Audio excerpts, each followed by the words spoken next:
यस्य स्वयं स्वभावाप्तिरभावे प्रश्नन् कर्मणा तस्मै संज्ञानिरूपाय नमोस्तु परमात्मने। नमोस्तु परमात्मने। पंच परमेश्वरी भगवान की जय। परम पूज्य आचार्य श्री आदि सागर जी महाराज की जय। आचार्य श्री महावीर कीर्ति महाराज की जय। आचार्य श्री विमल सागर महाराज की जय। आचार्य श्री तपस्वी सम्राट सन्मति सागर महाराज की जय। आचार्य श्री सुंदर सागर महाराज की जय। अहिंसामय विश्व धर्म की जय। जिनवाणी माता की जय।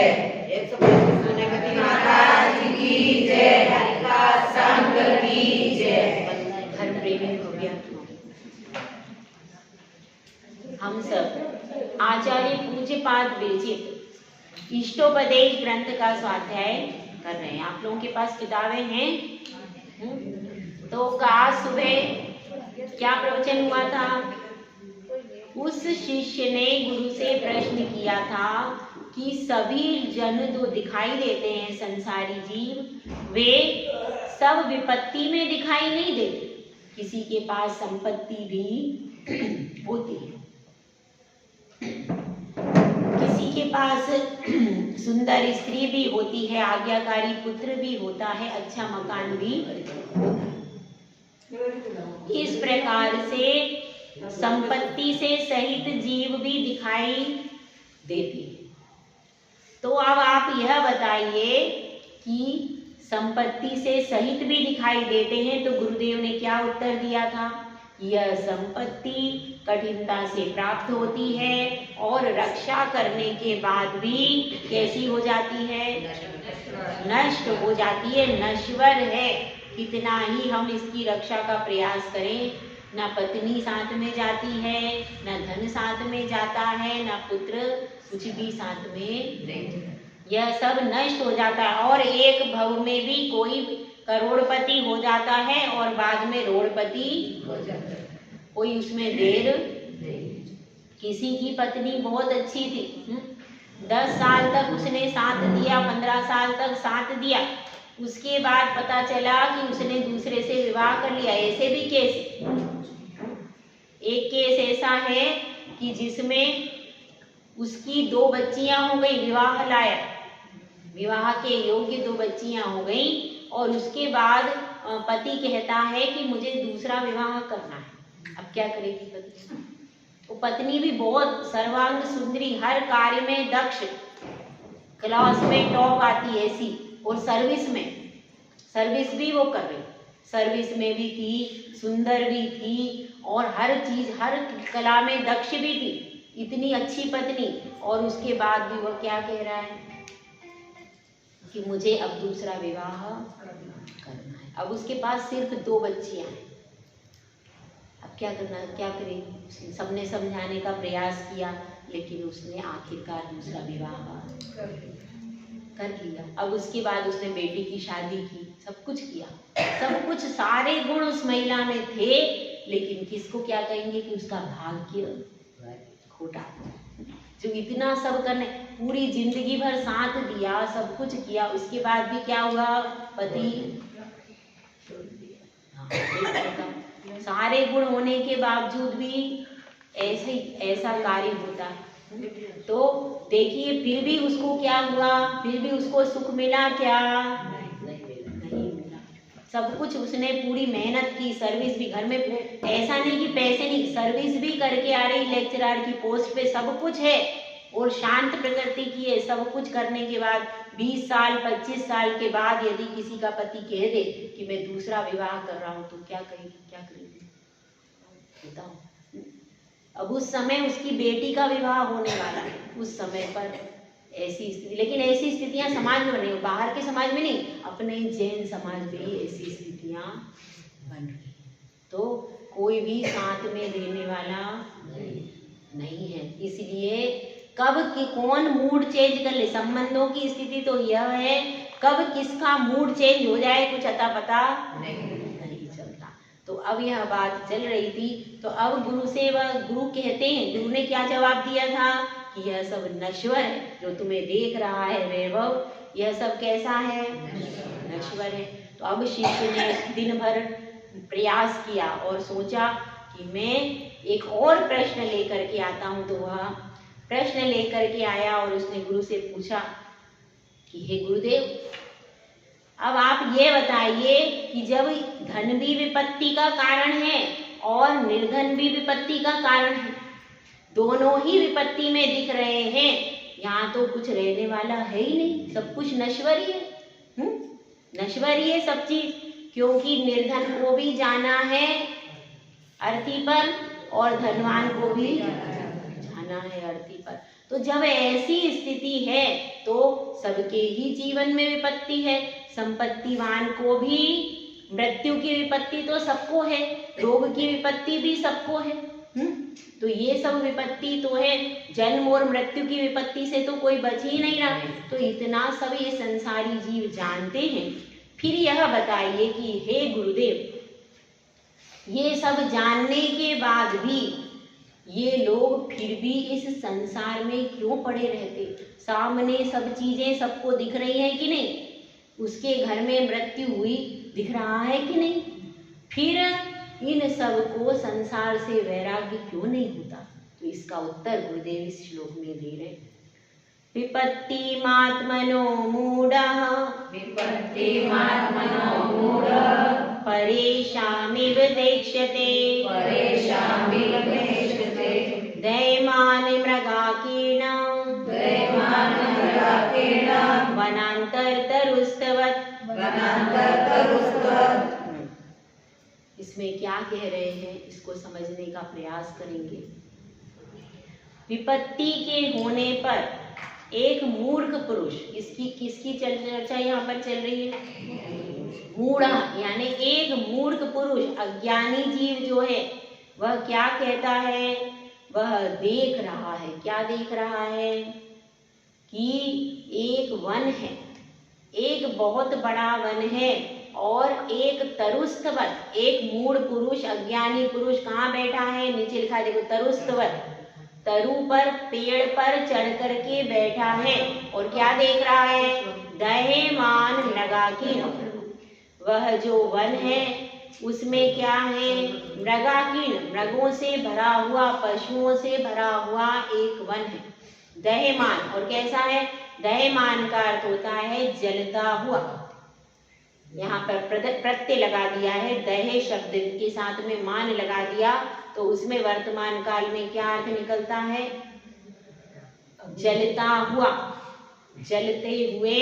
क्या देख रहा है वो जलते? दह्यमान मृगाकीन, सारे पशु उस वन में जल रहे हैं और उसी वन में एक वृक्ष के ऊपर कौन बैठा है? वह अज्ञानी पुरुष। और वह देख रहा है, देखो यह मृग जल रहा है, यह सिंह जल रहा है, यह शेर जल रहा है, यह सारे पशु पक्षी जल रहे हैं। यह कौन देख रहा है? वह एक अज्ञानी पुरुष जो कि पेड़ की डाल पर बैठा बैठा देख रहा है। अब कौन कैसे देख रहा है? इसी प्रकार से विपत्ति के आने पर मूढ़ पुरुष परेशान में दूसरों को देखता रहता है कि देखो अब उसको मृत्यु आई है, उसको कष्ट हुआ है, उसका विवाह नहीं हो रहा है, उसके घर में देखो बहू लड़ रही है, उसकी सास उसकी बहू से बात, उसका बेटा देखो कहाँ जा रहा है, सप्तव्यसन में जाता है, उसकी बेटी देखो रात में कितने बजे आती है। ये सब कौन देख रहा है? अज्ञानी। आप सब तो ज्ञानी।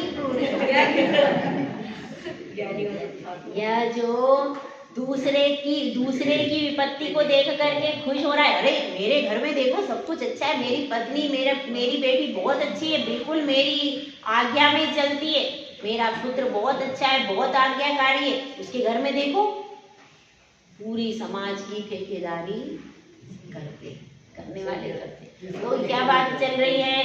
तो दूसरे को देखकर उसके पास विपत्ति है, वो देखो वो कैसा कर रहा है, वो कैसा कर रहा है, सारी चर्चा कौन कर रहा है?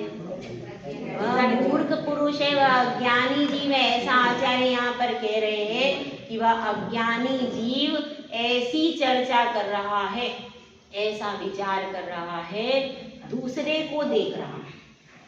और ये नहीं देख रहा है कि ये संसार में उसके घर पे मृत्यु हुई तो कल मेरे घर पे होगी। आज वह मरा है तो कल मैं भी कोई अमर जड़ी खाके नहीं आया। इस चीज को समझता है क्या कोई व्यक्ति?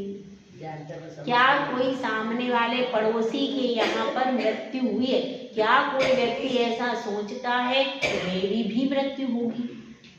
नहीं सोचता। पड़ोसी के घर पे जाएगा तो पहले अपना भोजन पानी करके जाएगा भैया। क्यों? बाद में वहां जाना पड़ेगा, 2 घंटे बाद 3 घंटे, कितनी देर लगेगी? सुनो जी, पहले भोजन कर लो। वहाँ देखो पड़ोसी में कोई मर गया, जाना पड़ेगा, पेट खा लो, बाद में पता नहीं क्या हो, मेरे को भी जाना पड़ेगा, देर हो जाएगी। हाँ, पहले अच्छे से खा लिया। और ऐसी स्थिति है, घर में भी कोई मर जाता है तो जो निर्मोही पुरुष होते हैं वो वहाँ पर भी वहीं पर खा लेते हैं। ऐसी भी स्थिति है, बताओ किसका कौन है यहाँ पर? तो अब इस चीज को समझना है कि विपत्ति में वह पुरुष पेड़ पर बैठा है और कह रहा है कि ये देखो हिरन चल रहा है, वो गायें चल रही हैं, यह चीता चल रहा, यह सब कोई जल रहा है, लेकिन भाई यह वन जब पूरा जल रहा है आग से, जिस पेड़ पर तुम बैठे हो आग उसमें भी आने वाली है। ऐसा कोई सोचता है? नहीं सोचते। कभी सोचते हैं पड़ोसी के यहाँ पर मृत्यु हुई, हमारे रिश्तेदार के यहाँ पर मृत्यु हुई, मेरी भी होगी, ऐसा कौन सोचता है? बताओ, कोई सोचता है? नहीं सोचता। ऐसा कभी अपन विचार नहीं करते। अपन तो यह सोचते हैं कि अपनी मृत्यु कब होगी, होगी कभी, अभी तो नहीं हो। ये जानते हैं कि मृत्यु होगी, पर अपने को उसकी कोई चिंता नहीं है, कोई उससे मतलब। तो इसलिए यहाँ पर बताया है कि दूसरों को वह देख रहा है। और यह स्थिति किसकी है भाई? इसकी कहानी चल रही है, ये इसकी है, आप लोगों की नहीं है, वो पड़ोसी गांव की, इसकी बड़ोदिया की बागी दोरा की, भोगामा की, कलिंजरा में तो सब ज्ञानी जी हैं। अगर अपनी अज्ञानता इसी से लगती है, कभी भी दूसरों के घर मत देखो, दूसरों के घरों में मत झांको, अपनी आत्मा के घर में झांको। मेरी आत्मा में कितना राग द्वेष पड़ा हुआ है, अपने घर में झांकोगे तो तुम्हें सुख शांति मिलेगी। और जब जब बाहर दूसरों के घरों में ताक झांक करेंगे और फिर ताक झांक करने के बाद ये सोचते हो कि मेरे घर में कभी विपत्ति आएगी ही नहीं। एक ऐसे सज्जन थे, जैनी सज्जन थे, पुराने थे, और वे कहते थे समाज में हर जगह का कहते थे, उनकी बेटी ऐसी हो रही, उनका बेटा ऐसा हो रहा है, सब जगह समाज की हर चीज के लिए बोलते थे, कहीं भी कुछ हो जाता था। एक दिन ऐसा हुआ कि उनके घर में ही मराठी बहू आ गई, उसके बाद उन्होंने मुंह बंद। इसलिए ये मत सोचो विपत्ति अपने घर में नहीं आएगी, दूसरों की ठेकेदारी करना बंद कर दो, दूसरों के घरों में झांकना बंद कर दो। वह विपत्ति कब तुम्हारे और पुत्र और पुत्री तो आजकल विपत्ति के घर है, वो कब किसके साथ में क्या संबंध बना ले आपको कोई अता पता, क्योंकि वो मोबाइल से स्वच्छंद हो चुके हैं। इसलिए अपने को समझना है बहुत गहराई से हर चीज को कि देखिए विपत्ति कब कहाँ पर अपने घर में आ जाए कोई भरोसा नहीं है। इसलिए दूसरे की विपत्ति को देखना, लेकिन देखने के बाद ये सोचना ये भी तो मेरे जैसा है, मुझे भी ऐसी विपत्ति कभी भी आ सकती है, तो उसकी विपत्ति में उसको समाधान देने के लिए जाना, उसकी सहायता करने के लिए जाना, उसकी हंसी उड़ाने के लिए उसके घर में जाओ, लेकिन उसको सहायता करो। अरे तुम्हारी ये परेशानी आ रही है, तुम्हारी घाटा पड़ गया, कोई बात नहीं, अभी मेरे से थोड़ा सा ले लो।